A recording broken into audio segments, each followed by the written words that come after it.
Good evening সকলকে। আমি Rahul Ghosh, co-founder of the SMS Digital Education। আজকে আরেকটি বিশেষ পর্ব নিয়ে আমি আপনাদের সামনে চলে এসেছি। তো আজকে আমাদের সঙ্গে আমি আজকে যে বিষয়টা নিয়ে কথা বলবো, আমার সঙ্গে আছেন সায়নী ম্যাম, আমাদের SMS Digital Education এর বায়োলজি ফ্যাকাল্টি। আমি ১ম এই ওনাকে স্বাগত জানাই। এবং আমি আজকে যে টপিকটা নিয়ে এবং যে বিষয়টা নিয়ে কথা বলবো সেটা মানে একটা খুবই ইম্পোর্টেন্ট এবং একটা আমাদের ডেইলি লাইফ এর সঙ্গে জড়িয়ে আছে। মানে সমস্ত দিক থেকে জড়িয়ে আছে। আজকে যদি দেখা যায় যে একজন বাচ্চা ১ম নিঃশ্বাস নেয়া থেকে শুরু করে একটা বীজ মাটি ফুঁড়ে উঠে আসা থেকে শুরু করে যখন ১ম সে স্পন্দিত হয় এবং যখন সে চোখে তার নিজের চোখে ১ম সূর্যের আলোটা দেখে, সে সমস্ত কিছুই আজকের এই বায়োলজি এই জিনিসটার উপর কিন্তু দাঁড়িয়ে। তো আজকে আমরা খুঁজবো কিছু উত্তর এবং কিছু জিনিসের আম বিশ্লেষণ এবং ব্যাখ্যা। তো আজকে যে জিনিসগুলো আমরা খুঁজবো আমি একটু শর্টে বলে দিই যে কেন বায়োলজিকে বলা হয় যে পোয়েট্রি অফ লাইফ অ্যান্ড নিটে কেন বায়োলজিটা দরকার, কেন অলিম্পিয়াডের জন্য বায়োলজিটা দরকার এবং যেকোনো জিনিস মূল্যেই কেন বায়োলজিটা জানাটা আমাদের জন্য খুব দরকার। আর সবচেয়ে গুরুত্বপূর্ণ বায়োলজি কি আমাদের জীবনে বদলে দিতে পারে? বায়োলজিটা কি আমাদের জীবনটাকে কি বদলে দিতে পারে? সেই জিনিসটাও আমি আজকে ম্যামের কাছ থেকে শুনে নেব। তো আমি ১ম এই আজকে চলে আসবো ১ম পাঠে। ম্যাম আমি আপনাকে স্বাগত জানাই। তো আপনি নমস্কার। হুম, যদি আমাদের শ্রোতাদের জন্য আপনি ২-৪ কথা বলেন ফার্স্ট এ যে বায়োলজি জিনিসটা নিয়ে। আ সবার আগে তো নমস্কার, আমি শায়নী ঘোষ। আমি অনেকদিন হলো বায়োলজি এমনি 9, 11, 12 তো পড়াই। তার সাথে নিট, অলিম্পিয়াডস এর জন্যও পড়াচ্ছি। তো বায়োলজিকে একটা সাবজেক্টের বাইরে কনসেপচুয়াল ক্ল্যারিটির জন্য একটু জানাটা দরকার। আর আমি মনে করি আ প্রত্যেক মানুষেরই এটা সম্বন্ধে একটু আইডিয়া হওয়া দরকার। কারণ বায়োলজি লাইফ এর কথা বলে। আর আমরা প্রত্যেকেই লিভিং অর্গানিজম। তো সেই জায়গা থেকে বায়োলজির আইডিয়াটা আমাদেরকে লাইফকে লিড করতে অনেকটা হেল্প করে। এবার সাবজেক্ট ওয়াইজ যদি বলি, বায়োলজি আ নিটের অ্যাসপেক্ট এ এবং অলিম্পিয়াডের অ্যাসপেক্ট এ দুটোর ক্ষেত্রেই প্রচন্ড important. A rather than that মানে নিট, অলিম্পিয়াড ছাড়াও যদি আমরা বায়োলজি ফিউচার অ্যাসপেক্ট দেখি সেটাও কিন্তু কম কিছু নয়। কারণ বর্তমান যুগে দাঁড়িয়ে ক্যান্সার বা অন্যান্য রিজেনারেশন, স্টেম সেলের উপর যে রিসার্চ চলছে, সবকিছুই কিন্তু বায়োলজিকে কেন্দ্র করে। তাই একটা বেসিক আজকে আমরা বোর্ডের অব্দি যদি পড়াশোনাটাকে সীমাবদ্ধ রাখি, তাহলে কিন্তু আমাদের বেসিক্সটা খুব উইক হয়ে যাবে বা কনসেপচুয়াল ক্ল্যারিটিটা আসবে না। অন্যান্য সর্বক্ষেত্রেই মানে বিস্তৃতি বা বিশ্লেষণমূলক পড়াশোনার সাথে ঠিক আছে, কিন্তু কেন? প্রত্যেকটা জায়গায় কেন উত্তরটা পাওয়া উচিত। বায়োলজিকে অনেকেই বলে যে ইনফরমেশন ওরিয়েন্টেড একটা সাবজেক্ট, প্রচুর মুখস্থ করতে হয়। অ্যাকচুয়ালি মুখস্থ করতে হয় কাইন্ড না। অফ আর্টস সায়েন্টিফিক এর সাবজেক্ট অনেকে বলে থাকে এটা নাকি আর্টস হ্যাঁ, এর হ্যাঁ, হ্যাঁ, সাবজেক্ট। আর্টস এর সাবজেক্ট। সায়েন্টিফিক নেম থেকে শুরু করে প্রত্যেকটা জিনিসের একটা কারণ থাকে। এবার হ্যাঁ, যদি আমরা ওই কারণগুলো খুঁজে ফেলতে পারি, তাহলে অনেকটা ইজি হয়ে যায় ব্যাপারটা। আর কিছুই না। এবার হ্যাঁ, অনেক সময় থাকে যেহেতু আমরা রিলেট করি না। রিলেট করলে জিনিস ইজি হয়ে যায় বা রিলেট না করতে পারাটাও কোথাও একটা সাবজেক্টটাকে যারা থ্রু আউট দ্য টাইম পড়াচ্ছেন এবং যে ধারাটা মেইনটেইন হচ্ছে, কোথাও একটা গিয়ে uh the way of teaching and the way of learning এই দুটোর জন্যই আজকে এই অবস্থা যে না মুখস্থ করতে হয়। আমি মোস্ট অফ দ্য টাইম স্টুডেন্টদের মুখ থেকে শুনি যে 9, 10 অব্দি তো একরকম থাকে। 11, 12 এ এসে বাবারে কত ইনফরমেশন অ্যান্ড অল। এবার হ্যাঁ, এবার ডাক্তারির জন্য যারা পড়ে নিটের স্টুডেন্টরা তারা বলবে যে ডাক্তারিতে এত মুখস্থ করতে লাগে কিছু কনসেপচুয়াল কিছু নেই। অ্যাকচুয়ালি মুখস্থ করতে হয় না। পুরোটাই কনসেপচুয়ালি। এবার হ্যাঁ, মানে ডাক্তারিতে জিনিসটাকে যে বুঝলেই শুধু হয়। মানে জিনিসের হ্যাঁ, অ্যাপ্লিকেশন টা বুঝতে হয়, কনসেপ্ট টা, লজিক টা বুঝতে হয়। মানে শুধু হ্যাঁ, হ্যাঁ, থরোলি মুখস্থ করে গেলাম সেটা কিন্তু হবে না হ্যাঁ, একদম। হ্যাঁ। এবার বিষয়টা যেটা হয় যে বোটানি জিনিসগুলো বুঝে আমরা কি করব? কিন্তু আজকে যদি বোটানি ঠিক আছে মানে প্ল্যান্ট আলাদা একটা অর্গানিজম, অ্যানিমাল আলাদা ধরনের, দুটোর মধ্যে আলাদা মেকানিজম চলছে মানছি। কিন্তু অনেক ক্ষেত্রে আমরা কিন্তু প্ল্যান্ট ওরিয়েন্টেড প্রোডাক্ট দিয়ে ওষুধ বানাই। তো প্ল্যান্ট বডি বা প্ল্যান্টের বডির মধ্যে যে মেকানিজম গুলো চলছে সেটা না বুঝলে কিন্তু আমরা রিলেট করতে পারব না। যে কেন এই একদম। পার্টিকুলার এই সাবস্টেন্সটা এই প্ল্যান্টটা থেকে নিয়ে কেন এইখানে এই ওষুধটা দেওয়া হচ্ছে বা কি কাজ ওই ওষুধটা পার্টিকুলারলি কোন ব্যাকটেরিয়া এগেইনস্ট এ অ্যান্টিবায়োটিক হিসেবে ইউজ হচ্ছে সবটাই। একদমই তাই।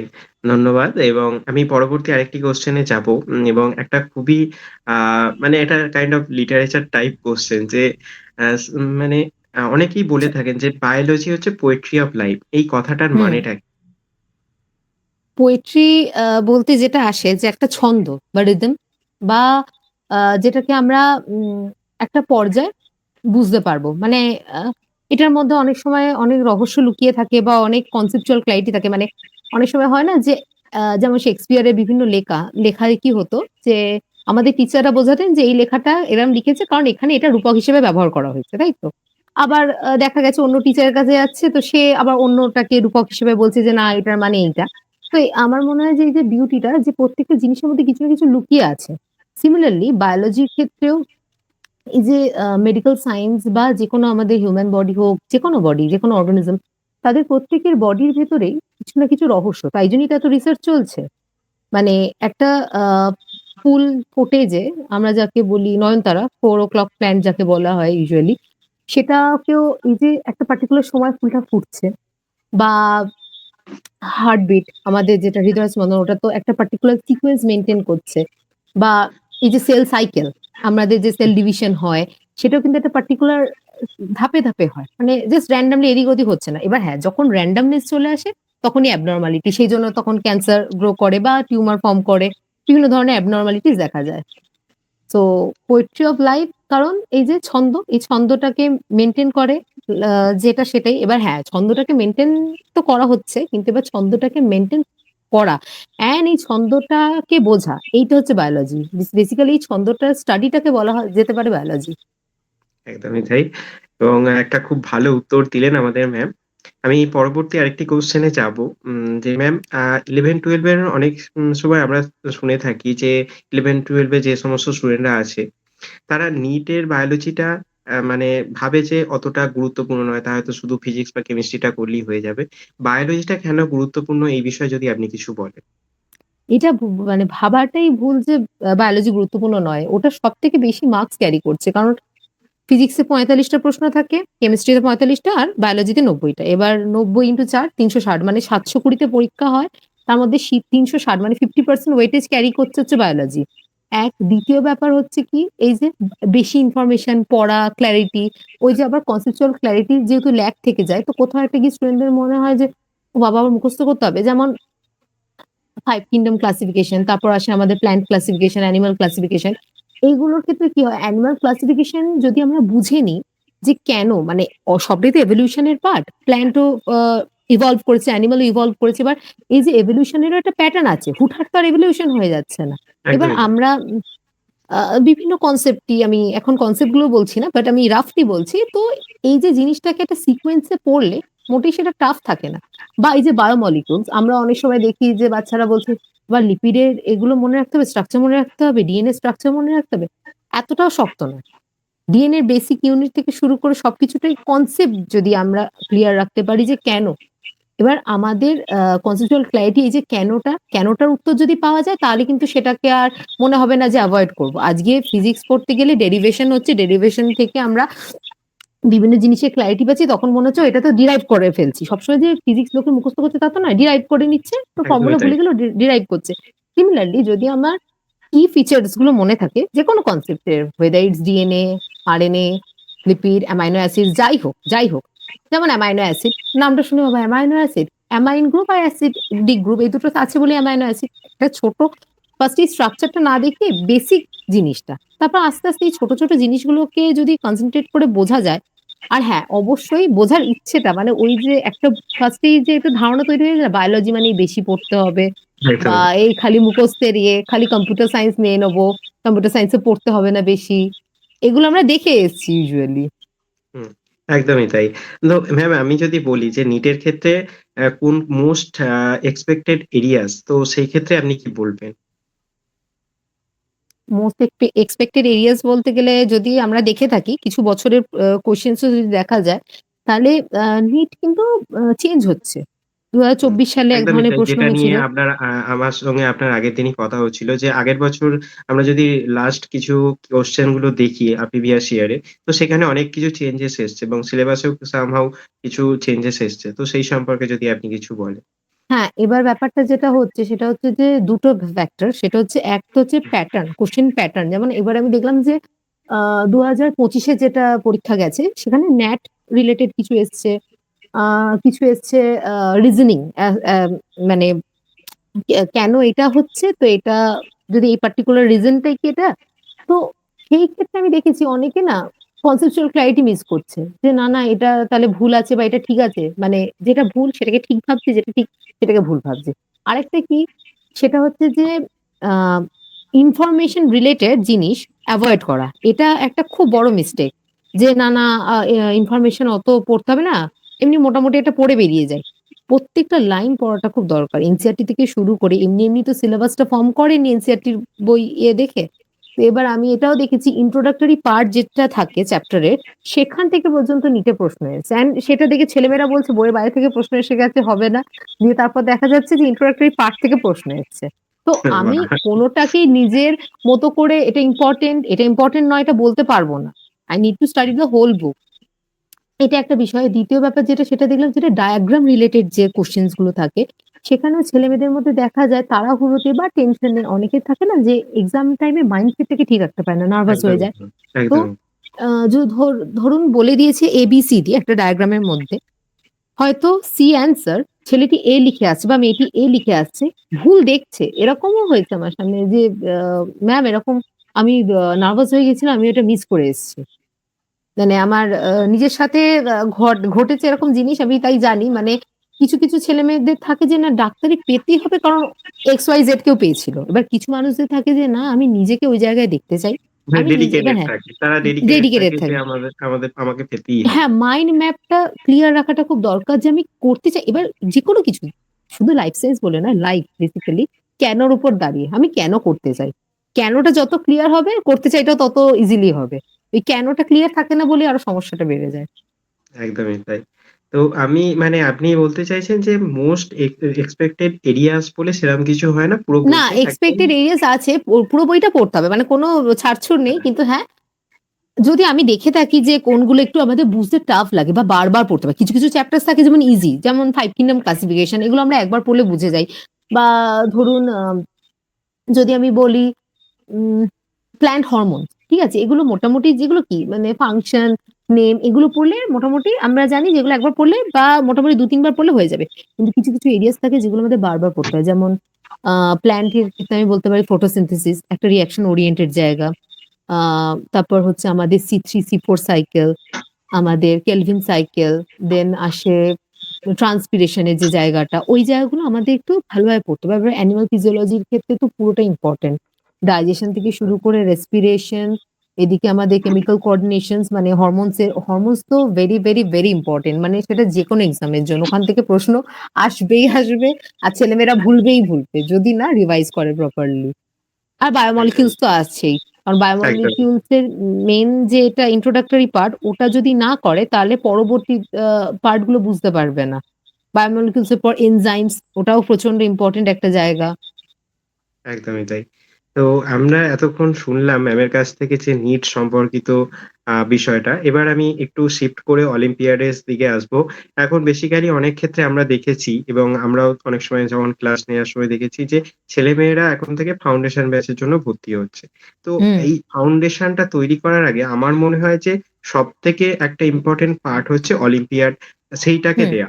আর অলিম্পিয়াড হুম, যদি সে দিতে পারে তাহলে তার একটা কম্পিটিটিভ মাইন্ডসেট হুম, তৈরি হবে। হুম, তাই না? হুম, তো হুম। সেক্ষেত্রেই অলিম্পিয়াড অ্যাসপিরেন্টস দের জন্য এমনি বায়োলজিটা একটা কতটা পাওয়ারফুল সাবজেক্ট সেই বিষয়ে আপনি কি বলবেন?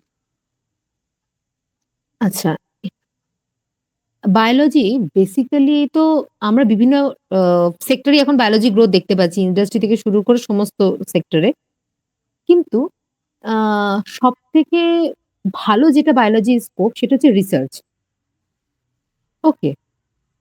অ্যান্ড সামহাউ আমার মনে হয় যে এই যে অলিম্পিয়াডের জন্য যেসব বাচ্চারা প্রিপারেশন করে তাদের মধ্যে আ যদি মানে ছোট থেকেই আরকি মানে অলিম্পিয়াডের জন্য বাবা-মায়েরা আলাদা করে সেইভাবে প্রিপারেশন নেওয়ায় তাহলে তাদের মধ্যে কনসেপচুয়াল ক্ল্যারিটিটা মারাত্মক আসতে থাকে। এবার ক্ল্যারিটি থেকে কি হয়? একটা জিনিস যদি আমি একটা ডেফিনিশন পড়ি, আচ্ছা এটা এইজন্য হচ্ছে। এটাকে তো আমি এই অ্যাসপেক্ট এও নিয়ে যেতে পারি। তার মানে কি তার মনের মধ্যে কোয়েশ্চেন রাইজ করছে বা একটা থট প্রসেস রাইজ করছে। তো অটোমেটিক্যালি থিংকিং প্রসেসটা বাড়ছে। এবার থিংকিং প্রসেসের সাথে, সাথে অ্যানালাইটিক্যাল যে ব্রেইনটা সেটা ডেভেলপ করছে। তো এই যে অলিম্পিয়াডের প্রিপারেশন বা প্রিপারেটরি ফেজটা আমাদের বায়োলজিকে, শুধু বায়োলজি বলব না, রিসার্চ ওরিয়েন্টেড মাইন্ডটাকে সেটআপ মানে বা রিসার্চ ওরিয়েন্টেড মাইন্ডটাকে তৈরি করতে খুব হেল্প করে। একদমই তাই। তো আপনি বলতে চাইছেন যে অলিম্পিয়াডটাতে এই জিনিসগুলো রিসার্চ ওরিয়েন্টেড মাইন্ডটাকে তৈরি করতে খুব সাহায্য করে। তো হুম। আপনি যদি একটু বলেন যে আমাদের যে সমস্ত স্টুডেন্টরা অলিম্পিয়াডের জন্য প্রিপারেশন নেয়, তো সেক্ষেত্রে তাদের মধ্যে আপনি কোন জিনিসটা সবথেকে বেশি দেখতে পান বা কোন জিনিসটা মোস্ট ইফেক্টিভ? ইফেক্টিভ বলতে মানে তারা মানে প্রিপারেশন এর থ্রু তাদের মধ্যে কি গ্রো করছে হ্যাঁ, নাকি? হ্যাঁ, কিরকম কি আচ্ছা। গ্রো করছে? ওই যে বললাম অ্যানালিটিক্যাল মাইন্ডসেট মানে কি যেকোনো জিনিসকে ভালোভাবে ডিপলি এনালাইসিস করা। এনালাইসিস করার ক্ষমতাটা চলে এলে না মানে ভুলটা কমে যায়। এবার যাদের অ্যানালাইটিক পাওয়ারটা ভালো অটোমেটিক্যালি দেখা যায় যে যেরকম যেসব কোয়েশ্চেনস থাকে না যে আমাদেরকে পাজল করে দেওয়ার মতো থাকে বা একটা ওয়ার্ড পার্টিকুলারলি একটা ওয়ার্ডের মধ্যেই গোটা প্রশ্নটা লুকিয়ে আছে। সেখান থেকে সেই ছেলেমেয়েগুলো খুব ভালোভাবে উত্তর দিয়ে ঠিক ইনফেক্ট অ্যান্সার কারেক্ট করে বেরিয়ে আসতে পারে। এবার এই অ্যানালাইটিক্যাল মাইন্ডসেটটা তৈরি হয় কারণ অলিম্পিয়াড ওই যে বললাম না মানে রিসার্চ ওরিয়েন্টেড ভাবনা। কারণ কি আমি সাবজেক্টটাকে একদম রুট থেকে শিখছি। আজকে আ নিটের ক্ষেত্রে ব্যাপারটা থাকে কি আমি obviously 11-12 এ বায়োলজি আমাকে পুরো পড়তে হবে। সেখানে কোনো ছাড়ছুড় নেই। কিন্তু অলিম্পিয়াডের ক্ষেত্রে ব্যাপারটা কি এখানে 11-12 এ বায়োলজি নয়। Biology as a whole, core biology. এবার তার মানে কি আমাকে সাবজেক্টটাকে বুঝতে হবে, ভালোবাসতে হবে। না ভালোবেসে আমার বোর লাগছে, ইনফরমেশন আমি নিতে পারছি না, এইটা করলে বড় সমস্যা। একদমই। আচ্ছা ম্যাম, আমি আ আপনার কাছে আরেকটি খুব ভালো কোয়েশ্চেন এবং যেটা অনেকেই করে থাকে আমাদের স্টুডেন্টসরা এবং গার্ডিয়ানসরা অনেকেই করে থাকেন যে, আজকের দিনে দাঁড়িয়ে বায়োলজিটা কি আমাদের জীবন বদলে দিতে পারে? এবং এইটা আমাদের জীবনে কতটা ইফেক্টিভ? এই সম্পর্কে যদি আপনি কিছু বলেন। আচ্ছা, তো বায়োলজি আ এফেক্ট বলতে সত্যি কথা বলতে মানে দিনের শুরু থেকে শেষ অবধি সমস্ত কাজ বা সেটা এনালিসিস সবকিছুটাই বায়োলজির উপর ডিপেন্ড করে। ওষুধ, রান্না-বান্না মানে আমরা যা কিছু খাচ্ছি, যা কিছু করছি, আমরা জিমে যাই, জিমের যেটা প্রোটিন মানে সবকিছু, একদম সবকিছু বায়োলজি। সকালবেলা ওঠা থেকে ঘুমোতে যাওয়া পর্যন্ত এবং হ্যাঁ, বলতে এগুলো গেলে সবই। ঘুমানোটা পর্যন্ত পুরোটাই বায়োলজি হ্যাঁ, রিলেটেড। হ্যাঁ, একদম। আর বায়োলজির সাথে বিভিন্ন সাবজেক্টের সংমিশ্রণেও অনেক নতুন, নতুন ফিল্ড এখন জেনারেট করছে। নতুন ফিল্ড যেমন আমরা এখন জানি যে বায়ো ইনফরমেটিক্স একটা খুব গ্রোইং জায়গা। আর সবাই চাইছেও বিভিন্ন সেক্টরেই চাইছে বায়ো ইনফরমেটিক্স ইন্ডাস্ট্রি থেকে শুরু করে ইনস্টিটিউট, রিসার্চ ওরিয়েন্টেড সব জায়গাতেই। তাছাড়াও যে ডেটা সায়েন্স এর যে জায়গাটা আছে এবং এটা সেখানেও লকডাউনের পর থেকে এই ইনসলিকো কাজটা খুব প্রবণতাটা খুব বেড়েছে এবং এটা এখন বলতে পারেন যে খুব ইফেক্টিভও। হ্যাঁ, কারণ লকডাউনের টাইমে আমরা বায়োলজির গুরুত্ব বুঝে গেছি। আর কখনো বুঝি চাই না বুঝি। কারণ একদম। আচ্ছা টু বি ভেরি অনেস্ট তার আগে না মানুষের মধ্যে ভাইরাস কি বা আরএনএ ভাইরাস, ডিএনএ ভাইরাস কি কোড বা এই যে আ আমাদের স্যানিটাইজার ১৪ বার করে ইউজ করা। এই এত কিছু জিনিস তো মানুষের মধ্যে ছিল না বা এই যে মানুষের মধ্যে যে প্রিকশন টা সেটাও কিন্তু ওই কোভিড এর জন্যই। কারণ আমরা দেখেছি যে প্রকৃতি কতটা ধ্বংসাত্মক হতে পারে আর সেটা বিভিন্ন অ্যাসপেক্ট এ। মানে শুধুমাত্র এই যে ভূমিকম্প হয়ে যাচ্ছে, দাবানল হয়ে যাচ্ছে বা এদিক ওদিক কিছু হয়ে যাচ্ছে তা নয় বায়োলজিক্যালিও। হঠাৎ করে আসা কোনো একটা ব্যাকটেরিয়া, কোনো একটা অ্যামিবা ডিজিজ বা কোনো একটা ভাইরাল ডিজিজ সাংঘাতিক রকম চেঞ্জেস এনে দিতে পারে। গোটা আ মানে মানব জগৎকে থামিয়ে দিতে পারে। আর সেটা আমরা সবাই দেখে এসেছি। আর একদমই সেই তাই। জায়গায় দাঁড়িয়ে এখন যেহেতু বায়োলজি ঐজন্য বায়োলজির উপরও প্রচুর এই যে অ্যাসপেক্ট বলছেন না বিভিন্ন ইন্ডাস্ট্রি বায়োলজির উপর দাঁড়িয়ে।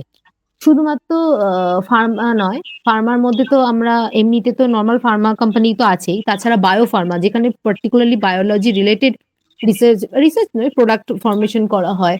তাছাড়া আমাদের যে বেভারেজ ইন্ডাস্ট্রি গুলো আছে সেগুলো তো আছেই। তাছাড়া মেডিকেল সেক্টরটা তো গোটাটাই।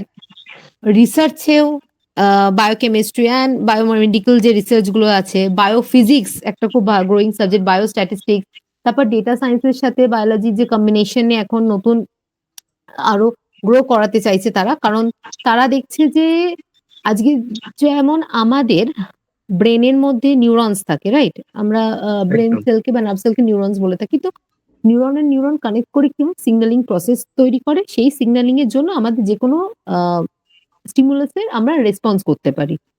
আর প্রত্যেকটা জায়গায় মানে যেহেতু আমাদের ব্রেন সেলস কি করছে? ডেটা কালেক্ট করে রাখছে। দ্যাটস ওয়াই আমরা এগুলো মনে রাখি জিনিসপত্র বা অনেক সময় যেকোনো কাজ দেখবেন অনেক সময় আমরা কনসিয়াসলি কোনো কাজ করিও না, হ্যাবিট এর জন্য আমাদের হয়ে যায়। মানে আমাদের ব্রেনের মধ্যে এই ডেটাটা থেকে যায় যে আচ্ছা এটা এইভাবেই করে। সবসময় মানে যেগুলো আমাদের দৈনন্দিন কাজ থাকে সেগুলো যে সবসময় আমরা খুব কনসিয়াসলি একবারে ওই মোমেন্ট এ লিভ করে করছি তা কিন্তু হয় না। কিন্তু ওটা একদমই তাই। অটোমেটিক্যালি হয়ে যায়। জাস্ট বিকজ হয়ে অফ যায়। Our brain. একদম। আর এই যে বললাম বায়ো ইনফরমেটিক্স বা ডেটা সায়েন্স এও যে বায়োলজির যে আ নতুন যে একটা পর্যায়ে নিয়ে যেতে চলেছে। আর আগামীতে কিন্তু মানে বায়োলজি আর কম্পিউটারের মধ্যে যে দূরত্বটা মানে আমরা যখন স্কুল কলেজে পড়তাম তখন একটা ব্যাপার ছিল না। আবার বায়ো একদিকে কম্পিউটার একদিকে। কিন্তু এখন কিন্তু সেই দূরত্বটা অনেকটা ঘুচে যাচ্ছে এবং আগামী দিনে এটা আরো কমে যাবে এবং একটা টাইমে হয়তো মানে যেমন এখনো দেখা যায় যে বিভিন্ন ল্যাবে বা বিভিন্ন সেক্টরে বায়োলজির জন্য কম্পিউটারের লোক চাইছে। যে হ্যাঁ, কোডিং জানে। মানে কি আমরা দুটোই একসাথে চাইছি। এবার দুটোর একদম। কম্বিনেশনে এবার ব্যাপারটা হচ্ছে দুটোর কম্বিনেশনে যখন কিছু তৈরি হবে তাহলে সেটা কত ভালো হতে পারে। মানে এবার আস্তে যখন গ্রোথটা অলরেডি চলে এসছে, এবার হ্যাঁ, বিভিন্ন দেশে হচ্ছে, ইন্ডিয়াতেও হবে সময় অনুসারে যখন হওয়ার অবশ্যই হবে। তবে কি শুধুমাত্র এই যে নিট বা অলিম্পিয়াড বিশেষ করে যারা নিট দেয় তারা ভাবে যে না শুধু ডাক্তারি, বায়োলজিটা জানলাম কিন্তু ডাক্তারিটাই পেতে হবে। না, সেটার বাইরেও অনেকটা বড় পৃথিবী আছে। আর অলিম্পিয়াড যারা করে তাদের একটা ব্যাপার থাকে যে আবার বোর্ডস এর পড়াশোনা ছেড়ে আবার অলিম্পিয়াড, এটা আবার এই এক্সট্রা এফোর্ট টা কেন দেব? এবার হ্যাঁ, যদি বাচ্চাটি বায়োলজি বা যেকোনো সাবজেক্ট ভালোবেসে থাকে, সেটার অ্যাসপেক্ট টা যদি আমি তাকে একবার দেখিয়ে দিতে পারি ছোটবেলা থেকে, তার কাছে একটা ক্লারিটি চলে আসে যে আমি কেন সাবজেক্টটা নেব। বা এটা হতেই পারে যে সে আ জেনেটিক্স তার ভালো লাগছে। কথার কথা বলছি বা মাইক্রোবায়োলজি ভালো লাগছে বা বায়োটেকনোলজি ভালো লাগছে। তো ওই যে ছোটবেলা থেকে তার মনের মধ্যে এই বীজটা বপন করা যে এটা ভালো লাগতে পারে বা তার ওই যে থিংকিং এবিলিটি টা এনে দেওয়াটা একটা ব্যাপার। এবার হ্যাঁ, অলিম্পিয়াড আমাদের মধ্যে সেটা আনতে খুব সাহায্য করে। ছোটবেলায় একদমই। হয়তো বাবা-মারা ভাববে যে এইটুকু আবার এখন এত চাপ দেওয়ার কি আছে? যেটা পরীক্ষার পড়া সেটা পড়ুক। এক্সট্রা আর কিছু দরকার নেই। কিন্তু যেটা পরবর্তীকালে গিয়ে হেল্প করবে সেটা সবসময় আগে থাকতেই শুরু করাই ভালো। হুম, নিশ্চয়ই ম্যাম, নিশ্চয়ই। তো আজকে আমি একদম শেষ পর্যায়ে চলে এসেছি। আমি লাস্ট আরেকটা জিনিস আমি জানবো যে আপনি আমাদের স্টুডেন্টদের জন্য কি গাইডেন্স দেবেন? একটুখানি যদি বলতেন। আম গাইডেন্স বলতে আ আচ্ছা, দুটো কথা বলি। সেটা হচ্ছে যে প্রথমত বায়োলজি না, এটা যেকোনো সাবজেক্টের ক্ষেত্রেই বলব যে কোর কনসেপ্ট ক্রাইটেরিয়া রাখা। আর যখন কোন একটা টপিক, যেকোনো একটা টপিক XYZ আমি যেকোনো টপিক পড়ছি, সেই টপিকটা সম্পর্কে পুরোটা জানার চেষ্টা করা। হ্যাঁ, মানে আমার বইতে অতটা আছে। আমি বলছি না এবারে রিসার্চ করে নেওয়া। কিন্তু হ্যাঁ, আমার বইতে যদি আ কোন একটা ফেনোমেনন এর ডেফিনিশন বা কোন একটা সংজ্ঞা নিয়ে আমার যদি একটা ওয়ার্ডেও মনে হয় যে না এটা আমি বুঝতে পারছি না, সেই বোঝাটা পুরোপুরি ক্লিয়ার করাটা দরকার। অনেক সময় আমরা দেখে থাকি ছেলেমেয়েদের মধ্যে, আচ্ছা ঠিক আছে এটা হচ্ছে না, ঠিক আছে পরের পার্টটা পড়ে নিই। ওই যে ডাউটটা ডাউটই রয়ে যায়। তাই ডাউট ক্লারিফাই করাটা খুব দরকার। এখনকার যুগে সত্যি কথা বলতে আমাদের হাতে ফোন। ঠিক আছে? এবার আ যেকোনো ইনভেনশন কি আমরা এবং দুটো এখন ভাবে ইউজ সবার করতে কাছে পারি। মোবাইলটা সবার কাছেই বলতে গেলে আছে, এবং সবথেকে একটা YouTube এমন একটা প্ল্যাটফর্ম আমরা এখন পাচ্ছি বর্তমান সময়ে। একদমই তাই, একদমই তাই। তো এবার আমাদের হতেই পারে যে কোন একটা পার্টিকুলার কনসেপ্ট ক্লিয়ার নয়। আর সেটা হওয়াটা কোনো পাপ নয়। হতেই পারে। সবাই সব জানবে এরকম কোনো ব্যাপার নেই। কিন্তু যদি আমি এটা বুঝতে পারি যে আমি এটা জানি না, অ্যান্ড আমার কাছে সুযোগ আছে জেনে নেওয়ার, স্টিল আমি জানছি না, তাহলে হুম, সমস্যাটা বেড়ে যায়। তো সেই জিনিসটাতে না করে যেকোনো ডাউট যখন আছে সেটাকে ক্লারিফাই করা বা সেটা থেকে পুরোপুরি যে না আমি আজকে আমি এই টপিকটা পড়ছি তো আমার যেন এটার মধ্যে ডাউট না থাকে। আরেকটা জিনিস যেটা ভেরি ইম্পোর্টেন্ট সেটা হচ্ছে PYQ। হুম, প্রিভিয়াস ইয়ার কোয়েশ্চেন স্টাডি করলে অটোমেটিক্যালি আমরা বুঝতে পারবো যে আমাদের যে ইনস্টিটিউশনাল আ যে আ টিচার্সরা আছে বা যারা আমাদের যেকোনো সর্বভারতীয় এবং রাজ্যের স্তরে যে পরীক্ষাগুলো হচ্ছে, তারা কি কিভাবে প্রশ্ন করছে এবং তারা স্টুডেন্টদের মধ্যে থেকে কি চাইছে? মোস্ট অফ দ্যা টাইম ছেলেমেয়েরা ভাবে যে না আ তারা হয়তো চাইছে যে আমাদের এক্সট্রিম সাবজেক্ট নলেজ থাকুক বা আমরা বিশাল ইনফরমেশন ওরিয়েন্টেড হই। সবসময় সেটা হয় না। অনেক সময় তারা মাইন্ডসেটটাও দেখে। যে একটা ছেলে বা মেয়ে পরীক্ষার হলে নিজের নার্ভটাকে কি করে কন্ট্রোল করছে। কারণ একদমই। নার্ভাস হওয়াটা খুব স্বাভাবিক। টাইম কি করে ম্যানেজ করছে। তো ইচ অ্যান্ড একদমই, এভরিথিং। তো এই প্রত্যেকটা ছোটখাটো জিনিসও গুরুত্ব দেওয়া উচিত। আর পড়া তো আছেই। মানে ওই যে মানে একবার YouTube খুলে আমি স্টাডি ভিডিও দেখতে গিয়ে আমি রিলস স্ক্রল করতে শুরু করে দিলাম। ব্যাস তারপর আমার ১ ঘন্টা বেরিয়ে গেল। তাহলে তো একটু সমস্যা হবে। সেক্ষেত্রে আমি বলব যে নিজের আ যে ডেইলি স্টাডি আওয়ার্স টাকে ছোট, ছোট ব্লকস এ ব্রেক করে দেওয়া। ৫ মিনিট ১০ মিনিট ব্রেক নেওয়া। আর হ্যাঁ, অবশ্যই ব্রেকের টাইমে ফোন না নেওয়া। প্রত্যেকটা মানুষের যদি এই একটা জিনিস খুঁজে নেয় যে আমার ফোন ছাড়া আমি আর কি পছন্দ করি। ফোনটা তো সবাই পছন্দ করে। বাট ফোন ছাড়া কারো যদি বই ভাল লাগে পড়তে, কারো গান গাইতে, নাচতে যাই করা সেটা ৫-১০ মিনিট সময় দিয়ে করুক। রিফ্রেশমেন্ট হলো আগেইন ব্যাক টু স্টাডিজ। তো এইটাও খুব ইম্পোর্টেন্ট। একদমই তাই। তো ধন্যবাদ ম্যাম। আপনি অনেকগুলো ইম্পোর্টেন্ট খুব কথা বললেন আমাদের এবং আমাদের স্টুডেন্টদের আমার মনে হয় এটা খুব কাজে লাগবে এবং যে সমস্ত গার্ডিয়ানসরাও আমাদের অনেক কমেন্টস করে থাকেন ভিডিওগুলোতে এবং আপনারাও যে আমাদের যে সমস্ত স্টুডেন্টদের স্পেশাল গাইডেন্স দিয়েন, তো সেক্ষেত্রে সমস্তটাই আমার মনে হয় খুব এই আজকের ভিডিওটার পর যে কনফিউশন গুলো সেইগুলো আর থাকার কথা নয়। তো এজন্য হুম, আপনাকে অনেক, অনেক ধন্যবাদ।